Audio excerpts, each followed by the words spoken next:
Carrot fry ఎప్పుడూ ఒకేలా చేస్తున్నారా? అయితే ఈసారి కాస్త వెరైటీగా చేసుకోండి. దానికోసం స్టవ్ వెలిగించి ప్యాన్ పెట్టి ఆయిల్ వేసుకొని ఉల్లిపాయ ముక్కలు వేసుకోవాలి. అలాగే 2 రెబ్బల కరివేపాకు కూడా వేసుకోండి. ఉల్లిపాయలు మగ్గేంత వరకు ఫ్రై చేసుకోవాలి. ఉల్లిపాయలు మగ్గిన తర్వాత అర టీ స్పూన్ అల్లం వెల్లుల్లి పేస్ట్ వేసుకోండి. అల్లం వెల్లుల్లి పేస్ట్ వేగిన తర్వాత కొద్దిగా పసుపు, రుచికి సరిపడినంత ఉప్పు వేసుకోవాలి.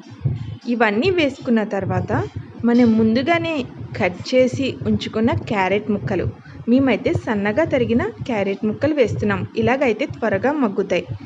క్యారెట్ మగ్గేంత వరకు కూడా ఫ్రై చేసుకుంటూ ఉండాలి. అలాగే మూత పెట్టి కాసేపు మగ్గించుకుంటే క్యారెట్ ముక్కలు మగ్గుతాయి. క్యారెట్ మగ్గిన తర్వాత తగినంత కారం, అర టీ స్పూన్ గరం మసాలా కూడా వేసుకుని కొద్దిగా ఫ్రై చేసుకోండి. క్యారెట్ మనకి బాగా ఫ్రై అయింది అనిపించినప్పుడు బూందీ వేసుకుని స్టవ్ని టర్న్ ఆఫ్ చేసేసుకోవచ్చు. తర్వాత కొద్దిగా కొత్తిమీరతో గార్నిష్ చేసాము అంటే కొత్త రకంగా క్యారెట్ ఫ్రై తినడానికి చాలా రుచిగా ఉంటుంది. మీరు కూడా ట్రై చేయండి.